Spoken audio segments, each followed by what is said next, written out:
Here we go. So, part 4. Hopeful habits.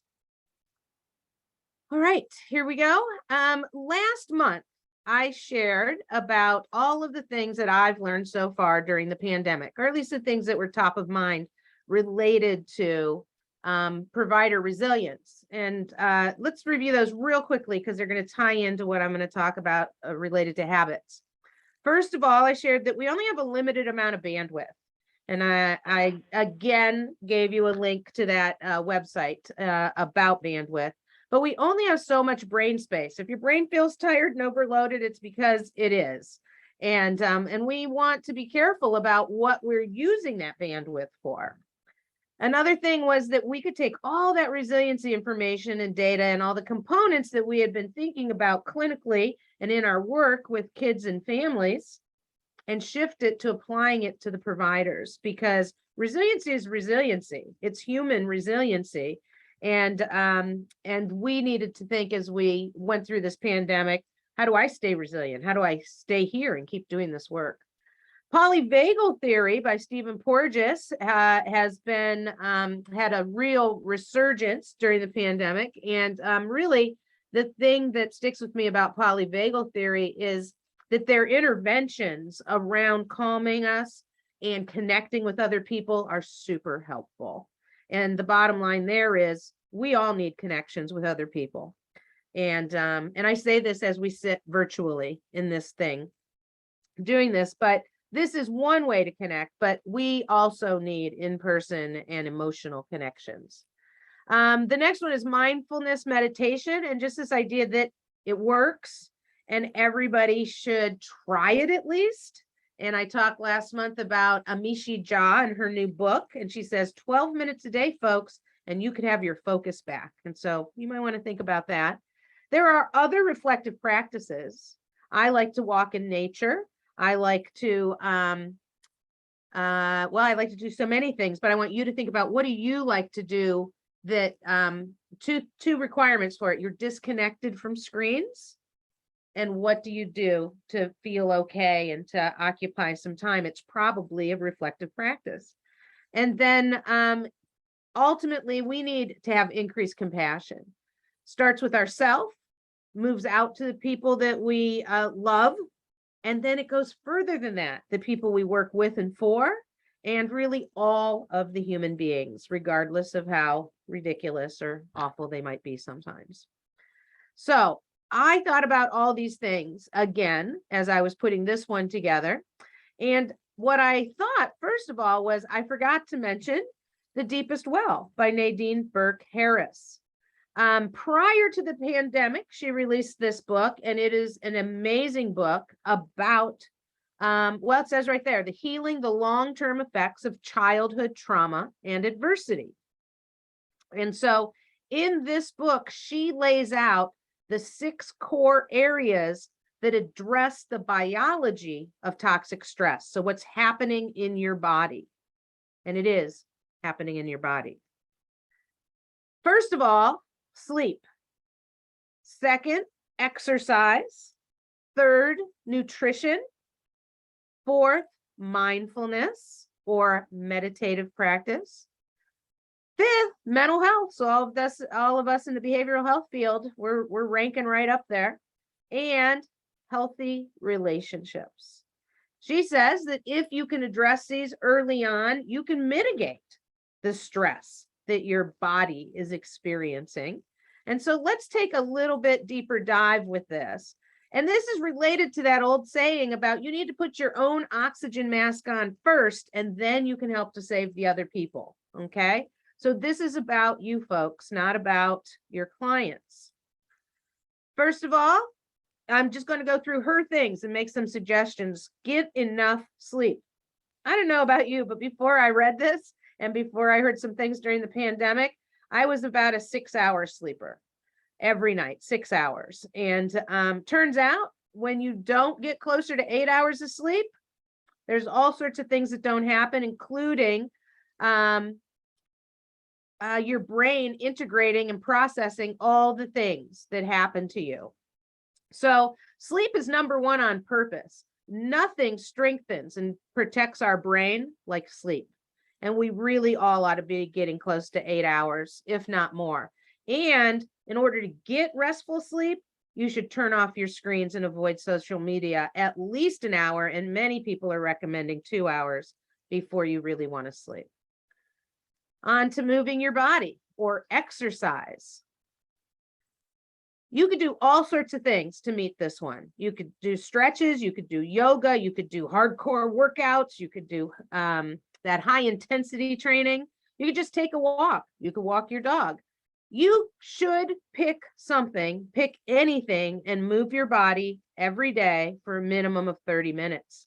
We think that we stop moving as we age because we get aches and pains and our bodies have things that have happened to them. But really, our body aches because we aren't moving. So think about how you can move. The next one's eat healthier.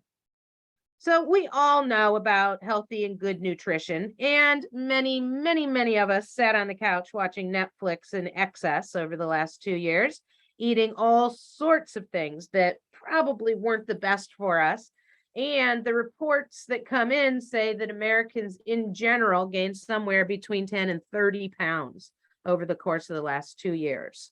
So just something to think about. And here's what I want to say about it. Don't be hard on yourself. This has been a really rough time.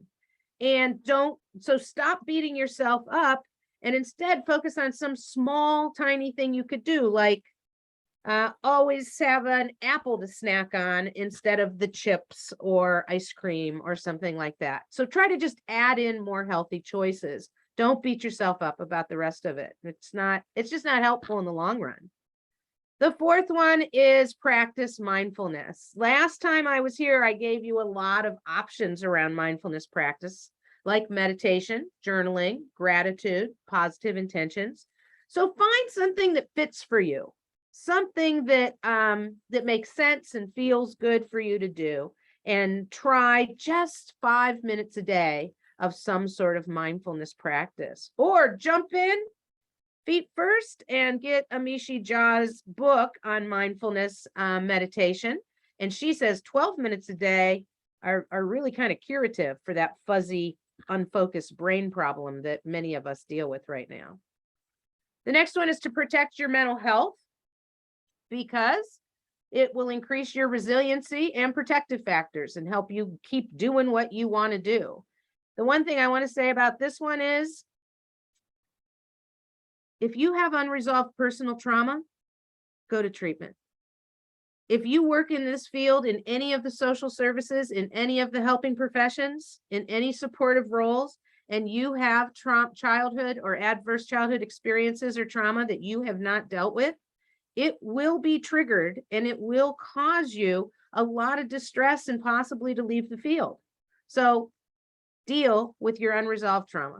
If you have it, just take care of it. And we tend to show up in these fields with unresolved trauma because we don't want it to happen to other people and we want to be the helpers.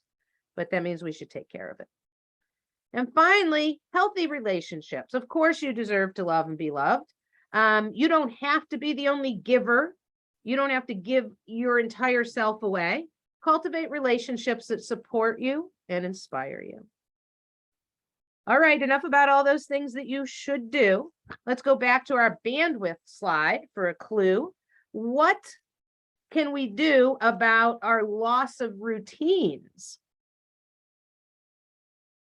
This is the important thing here. During the pandemic, we lost a lot of our routines. We had to develop new routines, and that was a huge demand on our very little bit of bandwidth that we have. And we don't want to use all of our bandwidth about subtle changes in how we interact in the world. You need to make those routine, make those habitual, if you would. We can schedule things into our daily routines and create new healthy habits. Easier said than done, though, right? So, although this book came out, I'm sorry, did somebody ask something? Okay. Although this book came out in 2018, I didn't discover it until last year. And one of the fun things about it is that James Clear, the author of this book, Atomic Habits, lives in Columbus, Ohio. I love this book. Like all great writers, James Clear is a wonderful storyteller. Every chapter begins with a super engaging story that he uses to illustrate his next point about habits. Habits drive our behaviors, for better or worse. I am positive you all have a dozen good habits and a dozen bad habits, right? And the more we understand the behavioral process of habits, and he teaches us all about it, the more likely you are to be able to develop positive, healthy habits for yourself and let go of some of the ones that aren't so healthy. Atomic Habits will give you the tools and techniques you need to transform your habits so that you can be healthier and happier, one tiny step at a time. Okay.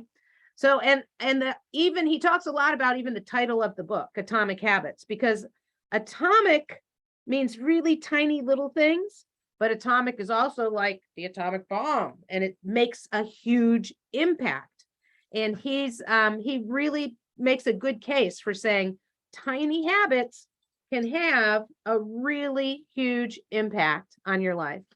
And this is probably the most common quote from this book. You don't rise to the level of your goals. We all have lofty goals and want to do good things out there in the world, but we fall to the level of our systems, which means we're only going to do as well as we do every day, walking through it with our habits. So consider checking into Atomic Habits. He also has a website and all sorts of things. And again, there's a reference page at the end. So the solution remains provider resilience. We need you to stay healthy. We are the people that we're looking for. We're the ones showing up and doing the work. And in order to keep doing that, we need to be resilient for ourselves first, then for our own families and loved ones, and finally for our clients and the systems that we work within. So here's the last thing I'll suggest, at least until I learn something new and come back again. A personal resilience plan. Here are the personal resilience plan components, and it is to develop more resilience. First of all, self-care and self-compassion are tied together. You can't be mean to yourself and be nice to the rest of the world. If you're mean to yourself and judging yourself inside, that's what you're doing to everyone. Okay, so get over it. Be nice to yourself. You're the first person in line. Okay, I keep hearing this is the tiniest thing. Next is regulating activities. Do things with your body. Go work out, go walk, play with your kids, do something that regulates your body. And the fastest way to regulate yourself emotionally is to regulate physically. Thank you, Bruce Perry.